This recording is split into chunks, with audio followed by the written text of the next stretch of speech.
today's minute of mindfulness comes from a very noisy and wet and windy North Wales.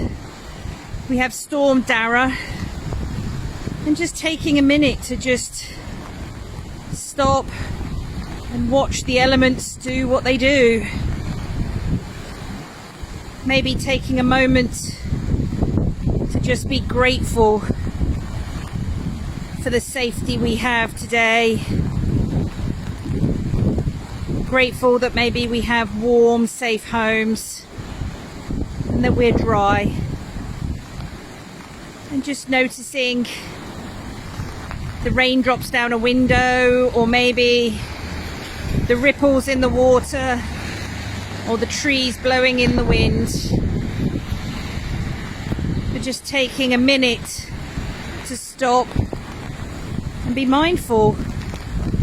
Stay safe, everybody.